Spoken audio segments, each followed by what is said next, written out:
जी तो अस्सलाम वालेकुम क्लास। आज आप लोगों को मैं फ़िज़िकल केमिस्ट्री का जो है वो लेक्चर दूँगी। तो बाकी जो है एक वीक हम इनऑर्गेनिक पढ़ेंगे, एक फ़िज़िकल। तो होप्स आप लोगों ने पिछला जो है ना वो लेक्चर सारा क्लियर कर लिया हो। तो आई थिंक आप लोगों ने मॉलिक्यूलर कोलिजन्स तो थी वो पढ़ ली थी। 3 तरह की होती है आपके पास, ग्लैंसी कोलिजन होती है, हेड ऑन है और राइट एंगल कोलिजन। ये तीनों हमने पढ़ लिया हुआ। तो देन नेक्स्ट आपको पता होना चाहिए मीन फ्री पाथ क्या है। तो मीन फ्री पाथ आपके पास क्या है कि जितना भी डिस्टेंस जो है वो मॉलिक्यूल जो है वो कवर कर रहे हैं इन 1 सेकेंड, वो और कितने टाइम में कर रहे हैं, तो इसको हम क्या कहते हैं, ये मीन फ्री पाथ है कि कोई भी एक मॉलिक्यूल है, ठीक है, नंबर ऑफ मॉलिक्यूल्स जो हैं वो कितना डिस्टेंस जो है वो ट्रैवल कर रहे हैं इन 1 सेकेंड। तो ये आपके पास एक उसका मीन फ्री पाथ है और इसको हम लैम्डा से जो है वो डोनेट करते हैं। देन नेक्स्ट आपके पास जो है वो नंबर ऑफ जो कोलिजन था उसको सी बार से जो है वो रिप्रेजेंट किए हुए, यानी कि एवरेज वेलोसिटी को, और जी बार जो है वो आपके पास इनकी कोलिजन्स है, ठीक है। एवरेज वेलोसिटी और कोलिजन की रेशियो जो है उसको हम मीन फ्री पाथ कहते हैं। देन आपके पास कोलिजन डायमीटर है। इसका मतलब क्या है कि दो मॉलिक्यूल आपस में कोलाइड कर रहे हैं और उनके दरमियानी डिस्टेंस क्या है, ठीक है। डिस्टेंस जो है दो मॉलिक्यूल्स के आपके पास जो इनर हैं उनके दरमियानी डिस्टेंस क्या है उसको हम कहते हैं, ये क्या है, उनका कोलिजन डायमीटर है। देन नेक्स्ट आपके पास है expression for mean free path and collision frequencies. तो कैसे हमने इसको करना है, तो सबसे पहले हमें पता होना चाहिए कि आपके पास एक सिलेंडर है, cylinder having containing a number of gas molecule, ठीक है। यहाँ पे नंबर ऑफ गैस मॉलिक्यूल्स हैं आपके पास।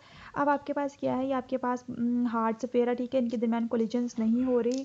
तो इसका एक छोटा सा पॉइंट्स जो हैं वो बनाए हुए हैं आपके पास, यानी कि क्या है, आपके पास मॉलिक्यूल्स और हार्ड स्फीयर है। इसका मतलब क्या है कि उनके दरमियान फोर्स ऑफ अट्रैक्शन इतनी नहीं है, कोलिजन्स नहीं है।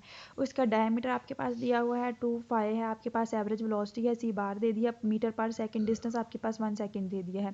तो अब करना क्या है हमने, for the sake of convenience हमने क्या करना है यहाँ पर, आपने गैस के मॉलिक्यूल्स, फॉर एग्जांपल अज्यूम कर लें कि गैस के मॉलिक्यूल्स जो हैं वो स्टेबल है एक्सेप्ट 1 मॉलिक्यूल, यानी कि all molecules are at rest except molecule a, ठीक है।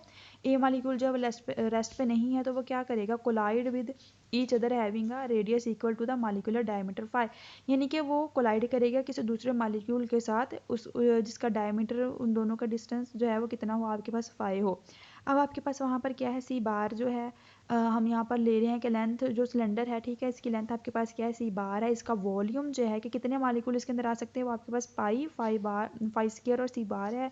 कितने मॉलिक्यूल्स हम गैस के ले रहे हैं, एन ले रहे हैं पर मीटर क्यूब में, और आपके पास नंबर ऑफ कोलिजन्स कितनी है, पाई है, सिग्मा स्क्वायर है, सी बार है और एन है। So we can say that quantity pi sigma square is called the collision across section of the molecule, यानी कि इन मॉलिक्यूल्स के दरमियान इतनी जो है वो कोलिजन्स हो रही हैं और ये हमें वैल्यूज़ जो है वो दे रहे हैं। तो होता क्या है, आपने क्या करना है, सबसे पहले consider a gas molecule in moving toward right in a cylinder having a diameter equal to 2π, ठीक है। तो यहाँ पर जो है वो आपके पास मॉलिक्यूल ले रहे हैं जो कि कोलाइड कर रहा है, आपके पास डिस्टेंस जो है उसका फिक्स किया हुआ है आपके पास, और मॉलिक्यूल्स जो हैं वो कहते हैं जब कोलाइड करते हैं with centre to the other molecule with in the cylinder whose radius equal to the molecular diameter, यानी कि उनका डायमीटर जो है वो दूसरे मॉलिक्यूल के डायमीटर के इक्वल है।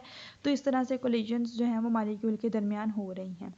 तो सिंपल वर्ड में हम क्या यहाँ पर कहेंगे कि हमने एज्यूम कर लिया है कि आपके पास एक सिलेंडर है, ठीक है, उसके अंदर नंबर ऑफ गैस मॉलिक्यूल्स हैं जो कि स्टेबल हैं, लेकिन वहाँ पर एक ऐसा मॉलिक्यूल जो है वो स्टेबल नहीं है, वो मूव कर रहा है towards in a straight form. जब वो स्ट्रेट फॉर्म में मूव करेगा, वो किसी दूसरे मॉलिक्यूल के साथ स्ट्राइक करेगा, तो स्ट्राइक करेगा वहाँ पर मीन फ्री पाथ भी जो है वो कंडक्ट होगा, वहाँ पर कोलिजन्स भी होंगे जिनकी वजह से हम जो है उनका डायमीटर फाइंड कर लेंगे कि मॉलिक्यूल जब दूसरे के साथ कोलाइड करता है तो उसका डायमीटर क्या है। तो यहाँ तक अभी हमने पढ़ा है कि कोलिजन डायमीटर, हम डायमीटर को कैसे फाइंड कर सकते हैं।